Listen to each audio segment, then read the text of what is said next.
Selamat berjumpa kembali dalam layanan audio Sahabat Seperjalanan. Hari ini adalah hari Kamis 17 Desember 2020. Tema renungan dan saat teduh yang kita akan pelajari hari ini dengan judul Menjadi Bijak Karena Masalah. Menjadi bijak karena masalah.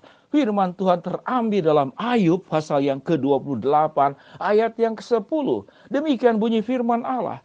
Di dalam gunung batu, ia menggali terowongan dan matanya melihat segala sesuatu yang berharga. Di dalam gunung batu, ia menggali terowongan dan matanya melihat segala sesuatu yang berharga. Mari kita berdoa.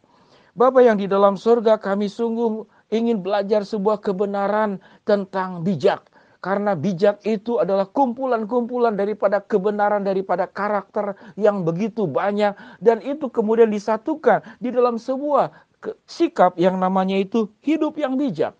Di dalam bijak ada kebenaran, di dalam bijak ada kebaikan, di dalam bijak ada ketulusan, di dalam bijak ada sikap murah hati, di dalam bijak ada 9 buah roh yang terdapat di dalamnya. Dan itu kemudian harus diikat dalam sebuah karakter, dalam sebuah sikap hidup yang namanya itu bijak.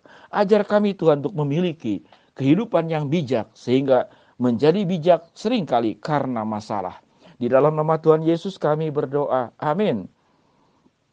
Sahabat seperjalanan yang dikasihi Tuhan, cukup menarik bahwa setelah Salomo memiliki segala sesuatu yang diberikan oleh Allah kepada dia, kekayaan, kemuliaan, kehormatan, kemajuan, segala sesuatu. Namun di penghujung kehidupan Salomo, Salomo hanya minta hati yang bijak untuk menimbang mana yang baik dan yang benar. Salomo meminta hikmat dari Allah untuk membedakan mana kehendak Allah dan mana bukan kehendak Allah. Sahabat seperjalanan yang dikasihi Tuhan, Ayub 28 ayat yang ke-10. Di dalam gunung batu, ia menggali terowongan dan matanya melihat segala sesuatu yang berharga. Rupanya sesuatu yang berharga seringkali itu tersembunyi. Harus menggali terowongan, harus menggali tanah.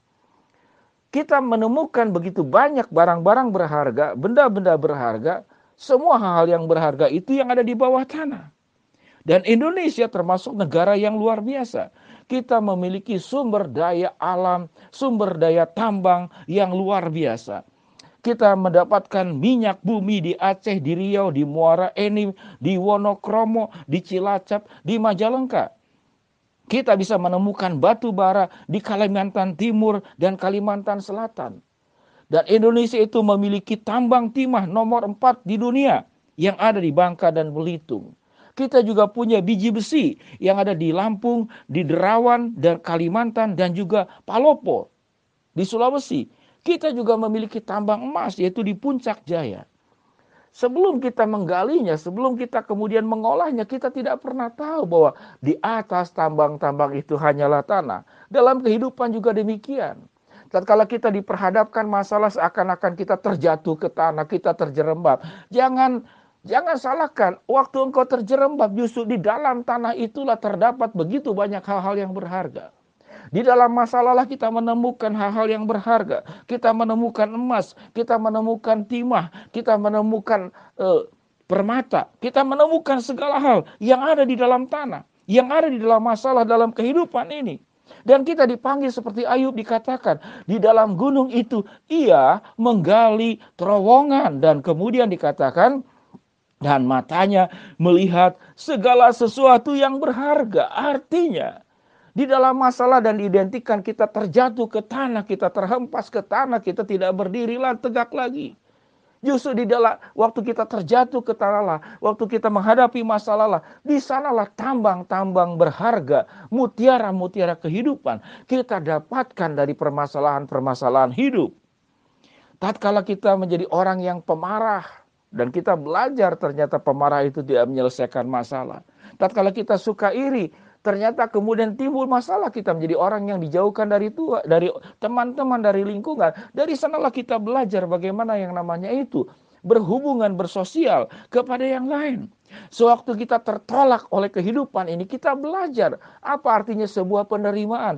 Dan kita menjadi terampil bagaimana menerima orang lain dengan ketulusan. Karena kita pernah mengalami ketertolakan. Jangan menjadi pribadi-pribadi di dalam sebuah istilah yang namanya itu kaum sumbu pendek dan bumi datar. Sumbu pendek ini mudah meledak. Kalau bom itu sumbunya pendek, Anda baru katakanlah percik api, Anda belum lari, meledak itu bom. Itu sumbu pendek. Dan juga kaum bumi datar. Apa yang disebut dengan kaum bumi datar? Yaitu orang-orang meyakini sebuah kebenaran yang salah. Dia meyakini bumi ini datar, bukan bulat. Dan itu katakanlah dipertahankan sedemikian rupa dan tidak pernah mau mendengarkan masukan-masukan dari orang lain. Sementara ilmu pengetahuan sudah menemukan bahwa bumi ini bulat, bumi ini bukan datar. Sehingga menjadi orang bijak adalah selalu terbuka kepada masukan-masukan hal-hal yang baik dari luar dirinya. Khususnya tentu dari Tuhan. Jadi orang yang bijak adalah orang yang terus belajar, tidak pernah berhenti belajar. Terus memperlengkapi diri. Dan selalu dia sadar bahwa hidupnya adalah murid. Sepanjang hidupnya sampai mati kita ini murid. Kita ini pribadi-pribadi yang harus terus belajar dan terus sekolah untuk memajukan diri.